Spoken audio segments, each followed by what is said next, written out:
Et nous remettons le micro à Alain Ndouk, cette fois-ci pour la dénonciation de ce jour. Nous avons été contactés dans le cadre de la dénonciation par un vigile, un compatriote qui est vigile quelque part, et qui a fait une observation qui est la trame de sa dénonciation. Il remarque à certaines heures, il y a des gens qui fouillent les poubelles pour chercher à trouver un certain nombre de choses dans les poubelles en question. Et il travaille pour le compte un de ces établissements qu'on appelle les auberges. Et là, il est plutôt très suspicieux. Qu'est-ce qu'il cherche? À des heures indues dans les poubelles en question. Et c'est ça qu'il dénonce ce matin. Ce sont les gens, enfin certaines personnes qui travaillent dans les auberges. Non, lui, il est vigile. Oui. Pour le compte d'une auberge, un établissement quelque peu hôtelier, tu vois. Oui. Voilà. Et il dit qu'à des heures, certaines heures, il voit des gens qui rôdent, qui fouillent les poubelles alentour pour chercher des choses. Est-ce qu'ils cherchent quoi exactement, etc. Notamment quand on connaît le type d'activité qu'on a dans ce genre d'établissement, etc. Est-ce que c'est quoi? C'est des préservatifs féminins? Je ne comprends pas. Ils fouillent dans quels hôtels? Dans quelles poubelles? Les poubelles de l'hôtel. Oui, les poubelles de l'hôtel. Des gens qui ne connaissent pas, des inconnus. Ah, d'accord, des inconnus. Oui. Mais qui viennent fouiller dans les poubelles de l'hôtel. Oui, de l'établissement. Et voire même au-delà. Tu sais habituellement ce que les gens peuvent jeter dans ce genre de poubelles. Enfin, pour ceux qui utilisent. Mr. Kemwe, votre commentaire concernant ces dénonciations du jour? Je ne suis pas spécialiste des choses de la nuit. De ces choses de la nuit-là, en matière d'auberge. Peut-être pas ce style de choses de la nuit. Effectivement, en matière d'auberge et le reste.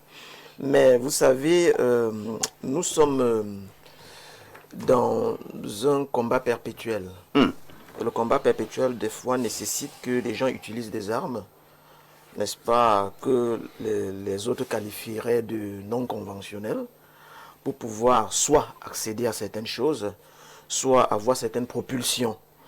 Et vous savez tout comme moi que, tel que M. Duc le disait, dans les auberges, on utilise un certain type d'outils, de produits. Et certainement, quand ces produits sont déversés dans la poubelle attenante, il y a des liquides séminaux, ou bien le liquide séminal, généralement. Et vous savez quelle est la puissance du liquide séminal pour ceux qui font dans des pratiques occultes. Ah bon? Ça a une puissance? Oui, le liquide séminal représente l'énergie, en fait. L'énergie de l'homme. Et vous savez, ce qui est dans le liquide séminal a quelque chose à voir avec le serpent. Le spermatozoïde ressemble au serpent. Et vous savez quelle est la symbolique du serpent dans le monde occulte, C'est quoi la symbolique? Le serpent, c'est un animal d'élévation. Ah bon? Parce que nous avons même le serpent en nous. Notre colonne vertébrale est un serpent, de manière fondamentale. Donc, ça fait que... vous n'exagérez pas? Non, je n'exagère pas. Moi, je n'ai aucun serpent en moi. Vous n'avez qu'à prendre un squelette humain. Vous prenez un squelette, vous observez bien la colonne vertébrale. Les autres ont appelé ça, en matière de transmutation des énergies, la Kundalini. Et cette Kundalini-là, elle circule, n'est-ce pas, à travers votre colonne vertébrale, qui a la structure d'un serpent. Vous voyez un peu? Et le spermatozoïde lui-même a la structure d'un serpent. Donc les liquides séminaux, donc... Donc le serpent n'est pas comme mauvais. Ce sont les religions abrahamiques qui sont venues faire du serpent un animal à condamner. Je vois au niveau même des pharmacies, l'insigne des pharmacies, c'est le serpent. C'est un serpent à double tête. Parce que même dans leur propre Bible, on n'en parle pas encore dans le sujet, même dans leur propre Bible, il a fallu que Moïse érigea un serpent pour que ceux qui étaient dans le désert étaient mordus ne meurent pas de morsure de serpent. Donc vous voyez quelle est l'utilité même du serpent. Et la pharmacie, justement, utilise le serpent sur le caddicée. Vous venez glorifier le serpent ce matin. Je ne glorifie pas le serpent parce qu'il est élément de la nature, première chose. Et en tant que tel, il a son rôle. Si cet élément est parti de l'énergie primordiale, Ça veut dire que lui, il participe là de cette énergie. Donc, pour revenir à la question des fouilles dans les poubelles à des heures indues et par certaines personnes, donc on peut soupçonner que on recherche dans ces éléments-là. Et aujourd'hui, vous savez aussi qu'il y a déjà les préservatifs pour femmes, que les femmes abordent. Ouais. Oui, quand un homme ne veut pas Comme aborder un le préservatif, réceptacle. comme un réceptacle. Donc ça fait donc que tous ces liquides-là sont très prisés par des gens qui font de l'occultisme, qui sont dans des pratiques d'un autre genre, n'est-ce pas, pour pouvoir évoluer dans ce monde-là. Imam Cheikh Ali, dans mes multiples enquêtes, hein, j'étais tombé sur des femmes, surtout des filles de rue, qui ont pour métier recueillir ce qu'il appelait là le liquide séminal, bon, les prostituées. Oui. C'est-à-dire, lorsqu'elle va avec un client, entre guillemets, un homme, naturellement qui enfile son préservatif, après l'acte, la femme se montre très serviable, très sympa, c'est elle qui enlève ce préservatif. Vous pensez qu'elle va jeter dans le bidet, mais en réalité, elle emballe plutôt et elle collecte ces liquides-là pour aller revendre à des personnes bien précises. Votre réaction? Bon, en réalité, parfait, vous savez, ce sont ces personnes qui passent la commande, hein. Parce que ces prostituées, en réalité, ne s'y connaissent pas en matière de spiritualité, de pratiques mystiques. C'est vrai qu'il y en a parmi des prostituées, celles qui vont voir des charlatans pour avoir plus de clients. Tout à fait. Donc ça, c'est autre chose. Mais qu'est-ce qu'elles font avec le sperme? Bon, il y a des gens, il y a des personnes en quête de pouvoir, en quête de bien-être, qui flirtent avec les charlatans, les magiciens, qu'on appelle vulgairement des marabouts, même quand c'est un nom qui est utilisé de manière péjorative. Parce qu'un marabout, c'est un enseignant. Chez vous, c'est autre chose. Oui, un marabout, c'est pas péjoratif. Effectivement. Donc, ce qui fait que ce sont ces charlatans donc, qui exigent ce genre de pratiques. C'est-à-dire qu'ils exigent ce genre de pratiques pour servir les entités qui sont des entités démoniaques. Et parfois même ces hommes, ces individus, hommes ou femmes, quand on dit hommes ici, c'est avec grand H, comme on le dit, parce qu'il y a aussi des femmes qui prennent ce sperme-là pour faire leur pratique. Et je vais vous dire une chose parfaite ici. Oui. Ce qui est dégueulasse dans cette affaire, c'est que parfois ce sperme est mélangé avec du sang, avec des excréments, et consommé. Ah bon? Consommé. Oh là là. Oui, bien sûr. Vous savez que dans le Saint-Coran, là, nous dit, ne suivez pas les pas du diable, comme on appelle Shaitan, parce qu'il est pour vous un ennemi déclaré. Et encore parce que il va vous ordonner la turpitude et le blâmable. Lorsque vous entrez dans des cercles ésotériques, mystiques, et que vous pactisez avec des entités démoniaques, ils ne vont jamais vous ordonner le bien. En contrepartie du pouvoir que vous recherchez, ils vont vous ordonner des pratiques qui sont vraiment ignobles, immondes, très dégueulasses. C'est pour ça qu'Allah dit, ils vont vous ordonner de faire le mal, la turpitude et le mal.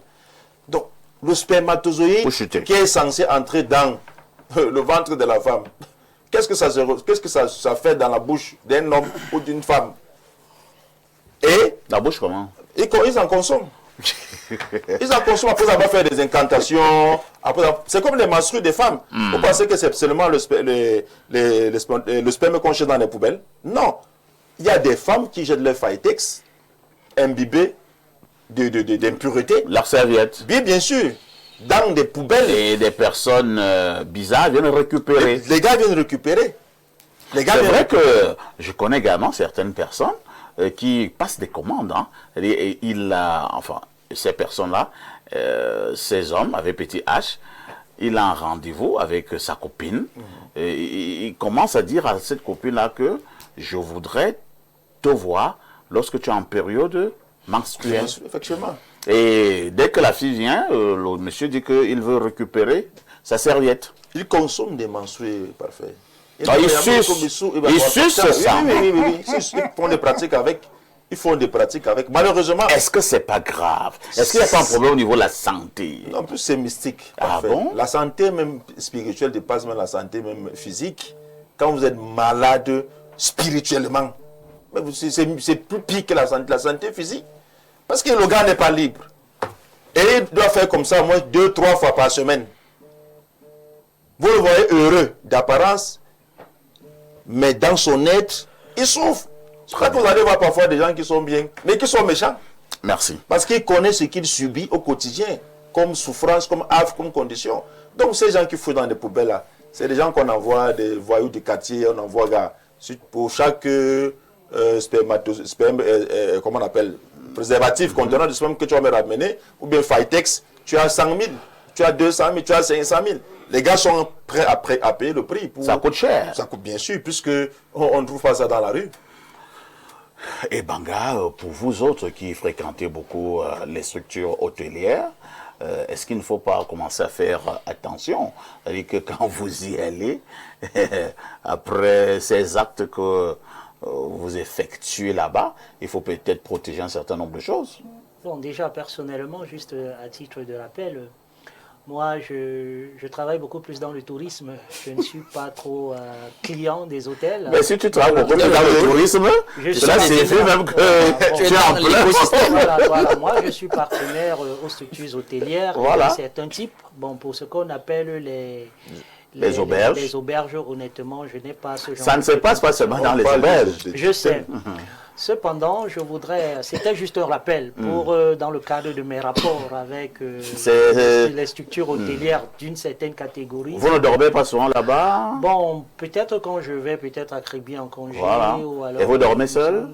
Bah, pas forcément. Voilà. Cela signifie donc que tu peux être une victime? Non, pas forcément. Je voudrais vous dire déjà ceci. Toujours à la suite de ce qu'a dit l'imam, il y a lieu d'interpeller les hommes sur des nécessités de sagesse, des prises de conscience. Prenez toujours la peine, lorsque vous vous retrouvez avec une inconnue ou dans un cadre public, de garder vous-même votre préservatif. Ah bon? Pour aller le jeter vous-même. Parce que je voudrais déjà rappeler que lorsque vous jetez votre préservatif imbibé de votre sperme ou alors vos serviettes hygiéniques imbibées de vos menstrues, quand vous les jetez à la poubelle devient un espace public. Hein, ça ne vous appartient plus. Ça, c'est d'abord, par principe, c'est comme si je mange quelque chose, je jette à la poubelle. Une fois que c'est à la poubelle, ça fait partie du domaine public. Et tout le monde peut s'en servir. Donc, c'est d'abord ça le risque. C'est-à-dire, lorsque vous confiez vos excrétions, vos sécrétions, je veux dire, n'importe comment, surtout à la décharge publique, comprenez que tout peut arriver parce que ça ne vous appartient plus. C'est déjà à la merci de tout le monde. Tout à fait. Même du point de vue juridique.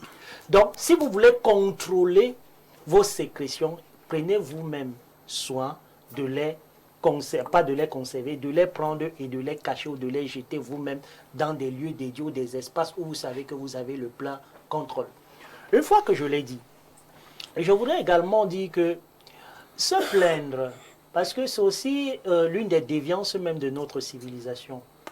Le fait qu'aujourd'hui, les relations entre les hommes et les femmes aient été mal encadrées à travers la civilisation venue d'ailleurs, où aujourd'hui, on sort ensemble n'importe comment, pour parfois des motifs purement banals, ça crée ce genre de confusion où aujourd'hui, on nous impose des rapports sexuels pour éviter certaines maladies que nos parents ne connaissaient pas.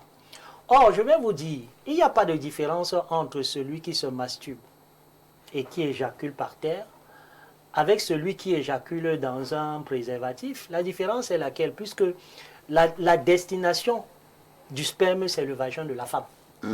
Hein? C'est le corps de la femme. C'est la destination du sperme. Une fois que le sperme n'entre plus dans ce canal-là, il est à la merci de tout. Donc, celui qui éjacule dans le sperme, dans un hôtel, n'est pas différent. Qui éjacule dans un préservatif. Oui, je veux dire qui éjacule dans un préservatif et jette n'importe comment, n'est pas différent de celui qui se masturbe. Parce qu'à la fin, au bout du compte, ils exposent leurs sémences à la vie et tout au rapace spirituel qu'il y a tout autour. Le sperme est chargé. Il est chargé d'abord de vos pensées. Lorsque, par exemple, l'énergie, parce que l'énergie suit d'abord la pensée, lorsque vous copulez avec une femme, il y a les pensées qui vous traversent. Quelles que soient ces pensées, elles ont une empreinte sur le sperme garde déjà cette force-là qui se déploie, garde une empreinte de vos pensées, de vos émotions, des paroles qui sont dites, mais également de votre structure vous-même interne, c'est-à-dire à travers votre ADN, vos alliances, les alliances familiaux, votre karma, votre dharma, tout ça. Il y a une empreinte de tout cet héritage dans chaque goutte de sperme. Et ça fait qu'une fois que c'est à la portée, que ce soit par masturbation ou que ce soit dans un plastique qui est jeté, bah, c'est libre. Il y a les entités, c'est comme les fourmis. Si vous jetez le lait là, les fourmis vont venir. Vous n'allez pas empêcher les fourmis de venir. Vous comprenez? Parce que les fourmis reconnaissent qu'il y a quand même dans ce lait. On va chuter. Il y a quand même dans ce lait un potentiel, des nutriments qui peuvent leur servir.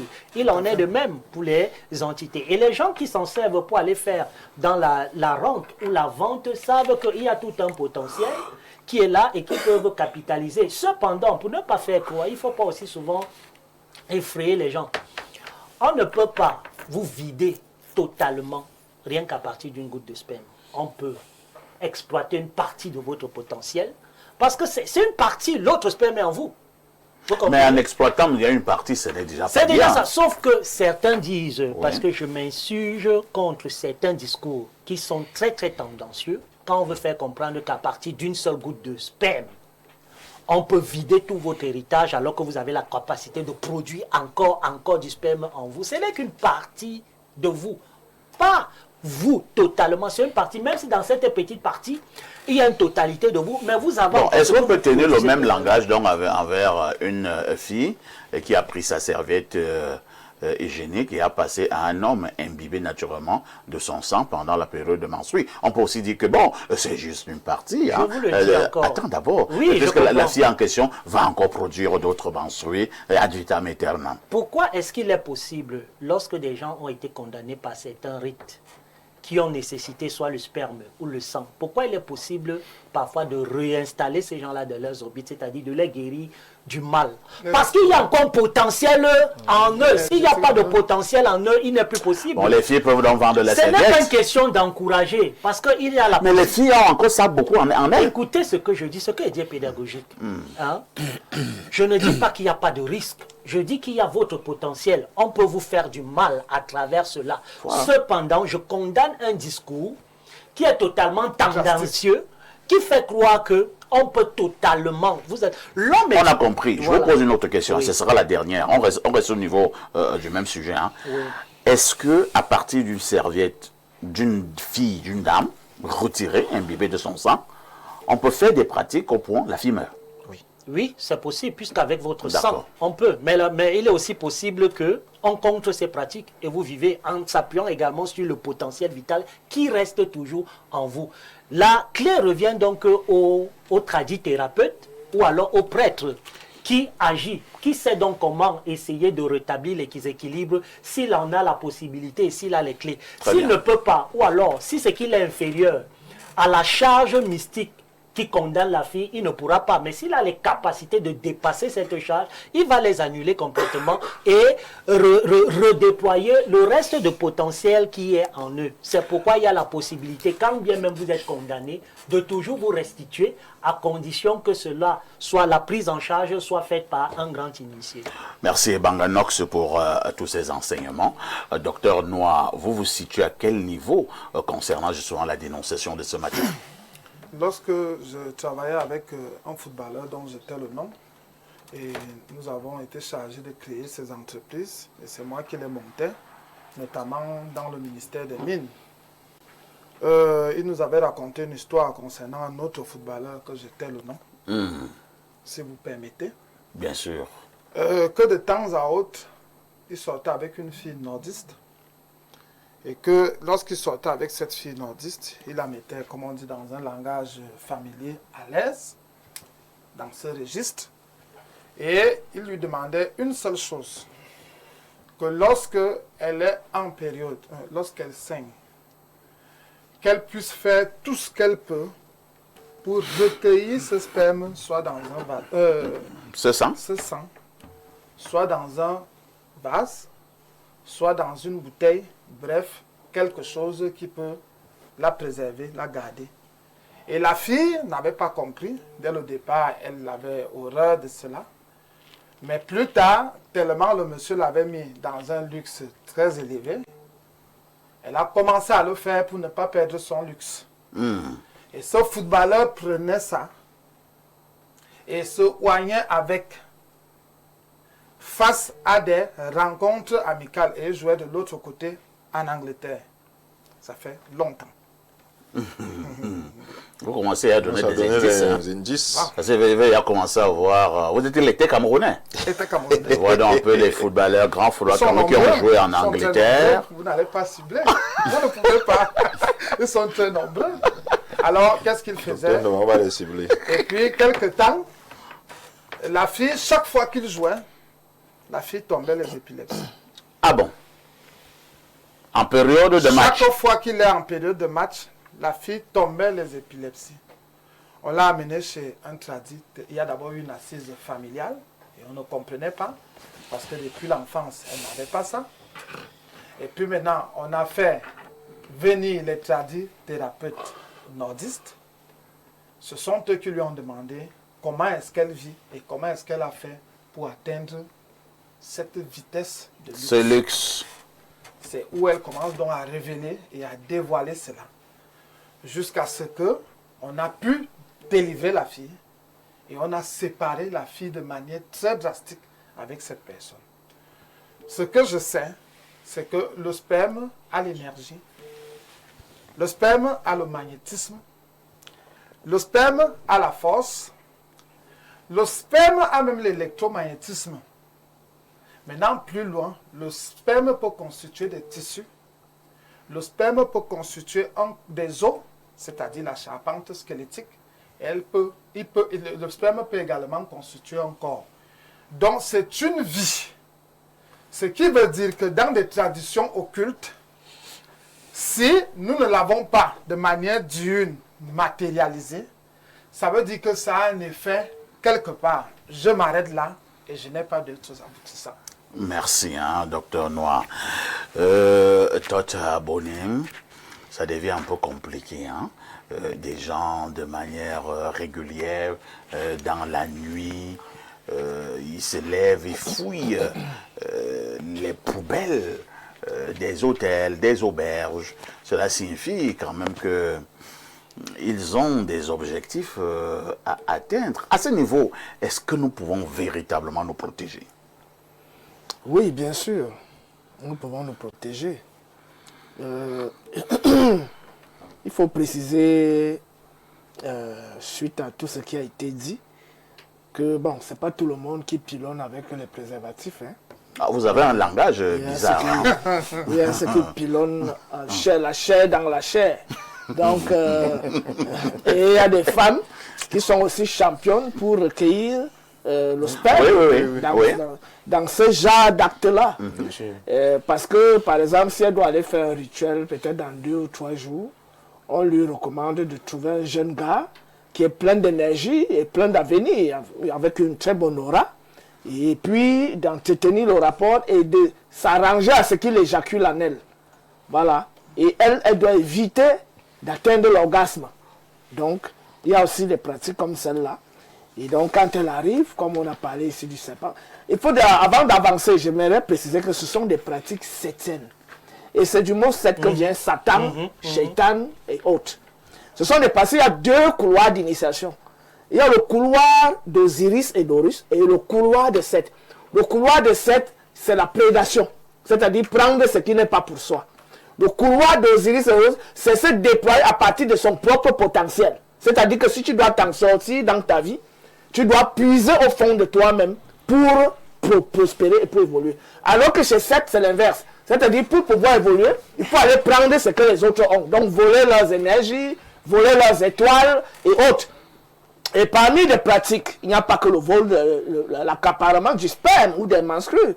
Il y a les rituels avec les fœtus de bébé. Et vous allez constater que dans beaucoup d'hôpitaux, aujourd'hui, lorsque la femme arrive, on dit accouchement par césarienne. Et une fois l'enfant naît, parfois l'enfant disparaît, on ne sait même pas où l'enfant est parti. Et il y a des champions assis dans des bureaux qui recommandent donc les fœtus de bébé. Donc, et parfois aussi, certains forcent leur compagne à se faire avorter. Et une fois elle se fait avorter, on récupère le fœtus. Donc, parmi les pratiques que nous dénonçons aujourd'hui, il y a l'accaparement du sperme, l'accaparement des menstrues, l'accaparement des fœtus des bébés. Et on va plus loin, même dans les morgues, les gens qui recommandent les cœurs, les cerveaux. Donc vous arrivez, on a fendu la tête de votre défunt, et puis on a recollé, on a pris le cerveau. Dans les morgues. Bien sûr, c'est des pratiques. C'est-à-dire que j'étends maintenant. Incroyable. Pour faire comprendre que c'est... C'est-à-dire, vous êtes allé garder le corps d'une... Voilà, vous arrivez, vous trouvez une coque vide. On a déjà fendu la tête, on a enlevé le cerveau, on a enlevé le cœur, et on a encore... On a recollé, effectivement, donc... on va dire que les hôpitaux fassent leur travail, mais c'est pas suffisant. Parce que les directeurs des hôpitaux sont des francs-maçons, des rosicruciens, qui pactisent justement avec ces gens. Donc là, ils ont certains directeurs. Hein. Oui, certains. Donc, on va se retrouver en train de faire ce qu'on appelle tourner dans un cercle vicieux. C'est-à-dire que tu crois que tu demandes que les autres prennent leurs responsabilités, alors que ce sont eux-mêmes qui sont à l'origine de ce qui se passe. Et ce sont eux-mêmes qui font des propositions. Que voilà un nouveau corps qui est arrivé, qu'est-ce qu'on en fait et autres. Donc, il faut, parce qu'on a récemment se limiter sur ceux qui partent fouiller pour prendre les préservatifs et les garnitures. Donc, il faut dire que la seule manière de se protéger, c'est le blindage. Et il n'y a pas que le blindage. L'une des manières de se protéger, c'est le blindage. Parce que tout ce qui sort de toi, ton sang, tes salives, ton sperme, et tout ça, même tes larmes qui coulent. C'est sécrétion. C'est sécrétion. Parfois, même là où tu poses le pied au sol, on peut venir avec la pelle, on racle ça, et puis on peut travailler sur toi. Là où tu pars uriner, on vient, on récupère ton urine, on travaille. Donc, il faut veiller à ce que tout ce qui est en nous puisse, c'est-à-dire que notre aura soit protégée par un véritable blindage. Et une autre étape est parce ce qui concerne les femmes voleuses d'énergie, de la pilonner jusqu'à lui faire atteindre l'éruption volcanique afin que le plan que la vous avez un champ lexical compliqué. Voilà, donc jusqu'à ce que le plan qu'elle a prévu soit véritablement foutu. Donc, lorsque la femme atteint l'éruption volcanique, voilà, elle ne peut ça arrive, voilà, ça arrive, ça. Bon. Et vous-même, dans une certaine mesure, quand vous soupçonnez, vous ne devez pas atteindre, vous ne devez pas faire jaillir le magma. Vous gardez le magma, tout ça. Vous la pilonnez et vous... La géologie. Voilà, donc voilà à peu près. Le sexologue. Alain Doc, votre réaction? Oui, je pense que les contributions ont été très riches. Tout ce que je vais dire, en réalité, c'est que pour la gouverne de nos téléspectateurs, il faut retenir que Seth, c'est une divinité du panthéon égyptien. Et la paronomase possible qui peut exister entre Seth et Satan n'engage en rien les biblistes. Tout à fait. Bien. Maintenant, autre chose, je ne suis pas d'accord avec cette espèce de métaphore cette espèce de comparaison que j'ai jugée, à mon sens, totalement tirée par les cheveux, le spermatozoïde, c'est le serpent. Non. Si vous regardez le tétard qui doit conduire à la grenouille ou au crapaud dans sa phase de maturation, il y a un endroit dans la métamorphose où il ressemble au spermatozoïde. Ça n'en fait pas un serpent. Est-ce qu'on va faire de l'anguille un serpent? Tout simplement parce que dans la morphologie, il y a une espèce de similarité, etc. C'est des rapprochements hyper faciles.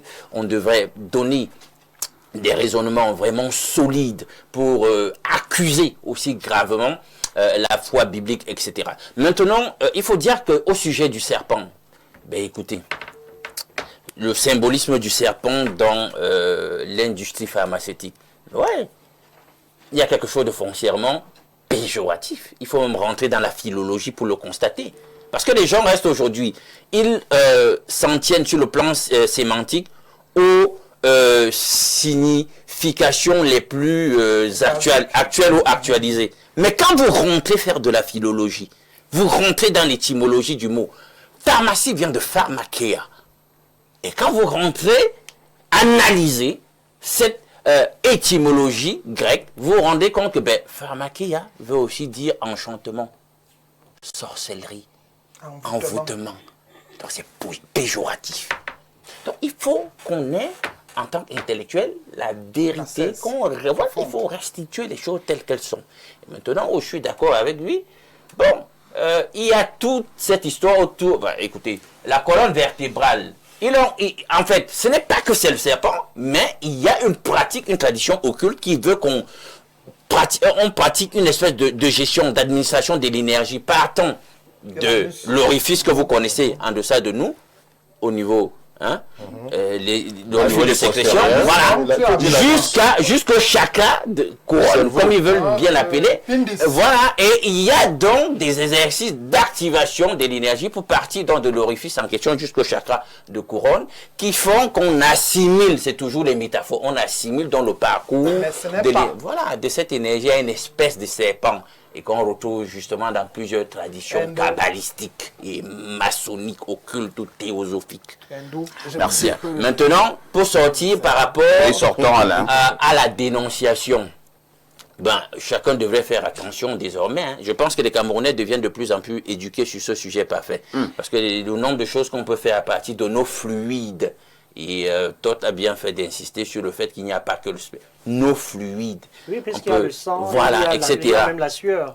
Parfait, les larmes, voilà. Je suis tombé sur justement une révélation, hein, c'est-à-dire que quelqu'un qui révélait le tourment qu'il a connu avec une fille du côté de Douala, lui pensait qu'ils étaient dans le cadre d'une relation normale. Or, la fille, elle faisait commerce de tous les éjaculats de son copain en question et menait une vie de Crésus, etc.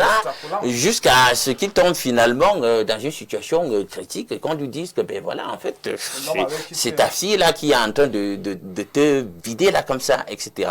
Donc il y a ça, chacun doit un tout petit peu veiller sur sa personne. Et sur oui, en quelques secondes. Je ne suis pas d'accord. Alain Douk, les affaires, quand tu entends qu'il me parler, c'est un langage symbolique. Et chacun peut faire son interprétation. Quand on parle de l'énergie qui circule, à partir de la base de la colonne vertébrale jusqu'au sommet de la tête, il y a deux énergies. Il y a une énergie à gauche et il y a une énergie à droite. Et les deux énergies, à la base, il y a une qui descend et l'autre qui monte. Celle qui descend, c'est Seth, et l'autre qui monte, c'est Horus. Maintenant, il est question de combiner, de conjoindre les deux en vue d'une sublimation. Donc la sublimation ici, ça vise quoi? La régénération, ça vise la transformation intérieure, ça vise la connexion avec la Terre et ça vise la connexion avec le cosmos. C'est d'ailleurs ce qui a été produit au sein des pyramides. Parce que les pyramides que vous voyez sont comme ça et la Terre sont comme ça. Donc, vous voyez, il y a une circulation de l'énergie qui part du centre de la Terre, qui monte au centre de la pyramide, et il y a une énergie qui vient du haut, qui était captée par un diamant qu'on mettait au sommet de la pyramide. Et lorsque les deux énergies fusionnent, ça crée un vortex au sein de la pyramide. Et donc, les sarcophages que vous voyez à l'intérieur des pyramides étaient des milieux d'initiation. Ce n'était pas des tombes. Donc, quand on parle de l'énergie, la circulation de l'énergie, il ne s'agit pas, et on parle du serpent, on connaît le langage symbolique qui est caché derrière. Et le serpent a deux postures. La posture de magnétisme. C'est pour ça que vous voyez les serpents en journée se mettre sous le soleil pour capter l'énergie solaire. C'est grâce à cette énergie qu'ils chassent la nuit. Et le serpent a aussi une autre polarité qui est électrique, c'est-à-dire son venin. Et vous voyez, quand vous voyez la langue du serpent, elle est fourchue. Donc on peut polariser le serpent négativement. Il devient un volant d'énergie qu'on met dans les toilettes pour voler les énergies des gens. Et on peut le polariser positivement, c'est-à-dire le travail sur soi-même pour pouvoir se régénérer et pour pouvoir être en harmonie avec le haut et le bas. Ça, c'est dans ta tradition occulte. Dans ta tradition occulte. D'abord, Noir.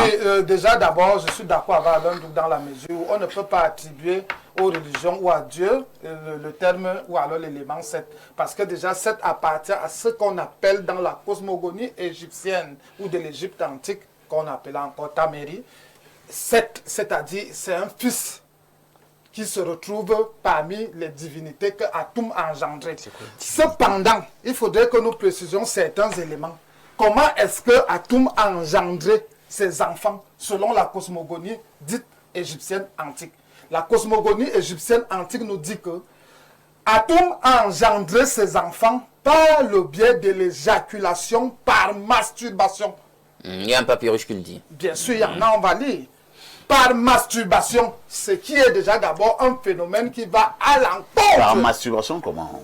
La cosmogonie égyptienne dit ceci. Ça veut dire que le soleil est un homme. Non, faut pas être... Non, on ne parle pas dans le temps de parole déjà. On ne parle pas dans le temps de parole déjà. On ne parle pas dans le temps de parole déjà. Non. Faut pas être ici, non. Le soleil a un pays. Le soleil a un pays. Parfait. On ne parle pas dans le temps de parole déjà. Est-ce qu'on peut lire le livre? Est-ce que le soleil a un pénis? Je vais lire le livre. Faut pas être stupide. Je vais pas lire le livre des morts. On parle du langage symbolique qui doit parler Ne te fâche pas. Mon frère, ne te fâche pas. le soleil, c'est à Ne te fâche pas. Le Dieu est tout. Faut pas être stupide. C'est là dans le sujet, c'est là l'ordre du jour. C'est pour cela que c'est la stupidité. Il faudrait que nous c'est la stupidité. Il y a 4 éléments dans la littérature. Parce Quand que se moi, calme j'ai fait lettres d'abord et modernes. noix chute. J'ai fait lettres modernes françaises. Le soleil a un Mon professeur a été... Sinon, on va pas faire un débat. Si tu dois parler dans le temps de parole, Calmez-vous toutes. Noix chutée. Il faut faire très attention avec ce qu'on appelle les figures de style. Parce que les figures de style sont les représentations de notre pensée et qui parfois sont dites de manière littéraire, mais tout en train de dessiner le graphique de nos pensées. Il y a les rhétoriques, il y a les métaphores et il y a ce qu'ils appellent les allégories. Il faut faire très attention avec. Quand tu commences déjà à raconter d'abord à ton propre fils que papa, avant, quand il était fatigué, il se masturbait, que ce soit vrai ou ce soit faux, est-ce que cela ne va pas jouer sur tes enfants? Un de tes petits-fils demain ou après-demain ne va pas le reproduire. Merci. Donc, c'est pour donc dire que cette même dont on parle vient d'abord d'une divinité satanique. Sa naissance, C'est ce que toi dis. sa régénération vient d'une... Non, lui commence à son père d'abord. Voilà, très bien. Lui commence vite à 7, mais qui est son père? C'est Atom qui l'a mis au monde. Et il faisait comment? Il se masturbait. On se pose donc la question et regardez quelle femme peut se masturber.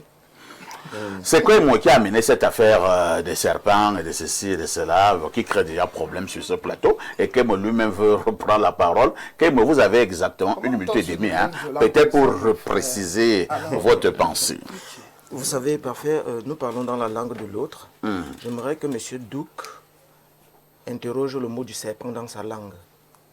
C'est la première chose qu'il faut comprendre. Donc quand on parle du serpent, on sait à peu près de quoi est-ce qu'on parle, puisqu'on s'exprime en français. Dans ma langue, le mot pour dire le serpent, c'est le même mot pour dire danser, c'est le même mot pour dire l'énergie, c'est le même mot pour dire la chevelure, c'est le même mot pour dire boire, le mot pour dire serpent. Et quand vous retrouvez cela, c'est le mot de l'ondulation. Voilà, c'est ce que je voulais juste dire. Vous comprenez ce que je dis? Alors, quand on est en train de parler des choses, moi je ne sais pas comment est-ce que les gens prennent un certain nombre de choses. Oui, Monsieur Douk, le tétard est un serpent. Parce que quand je rentre dans ma cosmogonie, par exemple, à l'ouest Cameroun, les enfants ont 2 totems majeurs. Le serpent couleuvre et la grenouille. Voilà les 2 totems majeurs. Donc ça veut dire que ces deux animaux sont liés de manière fondamentale. C'est pourquoi quand nous étions petits, on nous interdisait donc de tuer la grenouille et de tuer le serpent couleuvre. Parce que ce sont nos totems de manière fondamentale. Donc vous voyez, c'est un élément. Monsieur Noah a parlé tout à l'heure. Monsieur Noah, il faut comprendre. Déjà, on ne parle pas de divinité. Faites très attention avec les traductions. Vous comprenez? Parce que quand je rentre dans ma langue, je ne sais pas ce qu'on appelle divinité. De manière fondamentale. Et quand vous rentrez même dans le texte égyptien que vous avez là, il n'y a pas de divinité. Quand on dit Netcher, ce n'est qu'une vocalisation, c'est NTR. Ça n'a rien à voir avec la divinité. Et quand vous voyez même sa représentation, c'est un fa. Un ma, pardon. C'est un ma. N'est-ce pas? Et la représentation du ma, c'est quoi? C'est ce que vous allez appeler le visible et l'invisible. Parce qu'un ma est mouvementé par le vent. Et ce vent, on ne le voit pas.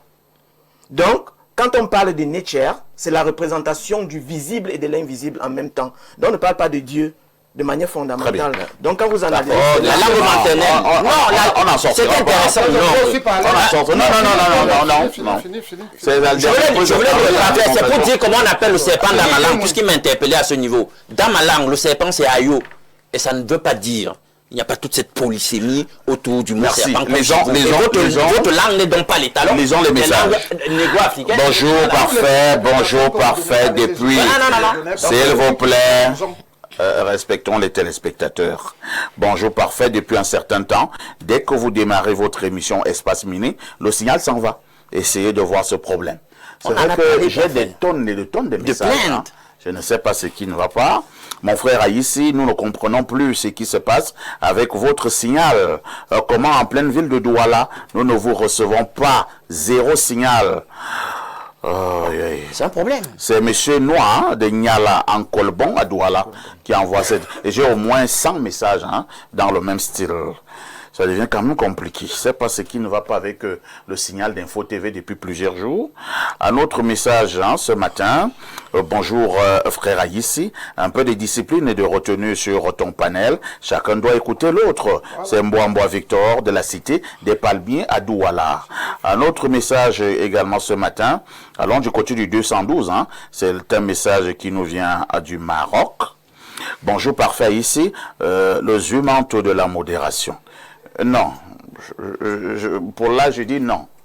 Donc, vous voulez me dire qu'on a élu un Chinois comme chef de village dans la Damawa, mince, dans le film des pays, le Cameroun est véritablement le chef bandit. Monsieur Ebanga, Alain Donc, j'ai une question. Vous savez que le sexe est un besoin naturel. Vous nous expliquez aussi que la masturbation est un interdit et dangereux pour la spiritualité. En plus de cela, la fornication aussi est interdite, un péché. Comment un jeune homme comme moi peut alors satisfaire ses pulsions? Ne puis-je donc pas aller avec une fille de joie par exemple, si même la masto n'est pas permise? Si oui, comment même savoir que je peux aller avec une fille sans qu'il n'y ait aucune conséquence néfaste sur ma vie, aucun attachement des esprits, aucun vol d'étoiles, etc. C'est vrai que les jeunes comme nous attendons le mariage, mais là c'est chaud car je me retiens tellement que j'en viens à mouiller le matin. C'est compliqué. Merci de nous éclairer, s'il vous plaît. Je peux répondre? Allez-y, monsieur Banga. À ce téléspectateur, on n'interdit pas les rapports sexuels. On voudrait tout simplement dire que les rapports sexuels doivent se faire dans un cadre bien encadré. Ça veut dire que trouvez-vous une petite amie, trouvez-vous quand même des personnes avec qui, ou des amis avec qui vous êtes sûr d'avoir pleinement confiance, vous ne courez pas des risques de maladie et que vous pouvez pratiquer votre sexualité et jouir à l'intérieur d'elle sans vraiment trop de risques. Parce que je vous le dis encore, le préservatif c'est bien. On nous a dit que ça nous protège de certaines maladies parce que des maladies que nous ne connaissions pas existent déjà. Maintenant, lorsqu'il vous arrive, quand bien même il vous arrive d'utiliser le préservatif, sachez, prenez quand même, puisque c'est déjà votre liquide séminal qui est exposé dans un liquide, prenez quand même vous le soin de savoir, de le contrôler, de savoir où le jeter. Et quand vous allez même le jeter, que ce soit dans les toilettes, sachez que même dans les toilettes, c'est déjà un espace public où s'il y a des totems, s'il y a des entités. En même temps, Banga, moi j'ai un autre souci. Vous parlez beaucoup plus de se protéger, cette affaire de préservatif, ainsi de suite. Est-ce que vous savez également que même si vous ne vous protégez pas, comme vous le disiez tout à l'heure, vous avez votre copine avec qui vous faites dans cette affaire-là sans préservatif. Oui. Si c'est une copine bizarre, j'ai failli dire sorcière, elle peut toujours utiliser ses spermes à d'autres fins. Le risque zéro n'existe pas. Le risque zéro n'existe pas. Mais il y a toujours lieu, tout au moins, que chacun s'arrange quand même à maximiser le potentiel en termes de chances pour contrôler quand même son liquide séminal. Oui, Alain. Parce que lorsque vous allez à gauche, à droite, avec n'importe quelle fille, même si ce n'est pas préservatif, les risques pour que à la fois vous soyez infecté, que vous soyez dépouillé spirituellement, existent. C'est de ça qu'il est question. Essayons tout au moins de baliser le terrain pour que nous ayons un maximum de chances pour contrôler nos énergies. Parfait. Ça va donner l'impression de faire le vieux jeu, mais la Bible a encadré la sexualité. Et la sexualité, c'est un privilège du mariage. Donc, le sexe est dangereux. Je vais interpeller sur une vieille tradition occulte, orientale et très répandue dans les écoles de mystère. Est-ce que vous savez qu'à une époque, au travers du sexe, notamment les Japonais, là, il y avait ce qu'on appelle les geishas. Certaines geishas ont pratiqué cela. Vous avez un rapport sexuel avec elles, et je dis, elle vous vampirise par le sexe au moment de l'éjaculat. Voilà. Je dis, elle vous mourra. Je dis là, au moment où vous atteignez l'organe. La femme existe encore? C'est une tradition occulte. Ce n'est pas n'importe quel geisha, c'est-à-dire n'importe quelle prostituée. C'est une prostituée initiée. Je voudrais même c'est une sorcière. Voilà, elle te vide et tu je dis là. Sur le champ. il n'y a même pas seulement des femmes vampires qui peuvent vous vider, même votre femme inconsciemment. Parce qu'il faut comprendre, surtout lorsque ceux qui aiment souvent coucher avec les femmes qui sont en période de menstru. Il faut comprendre que la femme en période de menstru n'est pas forcément diabolique. C'est juste que son magnétisme est très élevé. Pire encore, si c'est que ces menstrues sont au même, c'est-à-dire coïncident avec les périodes de lunaire. Je veux dire de pleine lune. Où le magnétisme de la femme est très élevé. Donc, autant elle peut vraiment vous vider, autant elle peut aussi vous recharger. Et Banga, on est donc d'accord. Oui, j'en viens, c'était pour te compléter ce que tu disais. Autant elle peut vous vider, autant elle peut vous recharger. C'est-à-dire même vous bénir. Tout dépend maintenant de qui vous êtes, dans quelle disposition vous êtes sur le plan spirituel pour pouvoir soit vous laisser vider, soit alors lui permettre de vous recharger mystiquement. Sauf que bibliquement. Cependant, oui. Rares sont ceux qui ont la capacité. C'est pourquoi coucher avec une femme en bon, ce n'était qu'une dénonciation. Hein, bonjour El Perfecto. Bonjour El Perfecto. L'intelligence supracosmique de la modération. El Perfecto, il est inadmissible que je paye mon bouquet chaque fin du mois. Et depuis quelques jours, on me parle de problèmes de réception qu'on n'explique pas Perfecto. Je paye mes images. Perfecto, s'il vous plaît.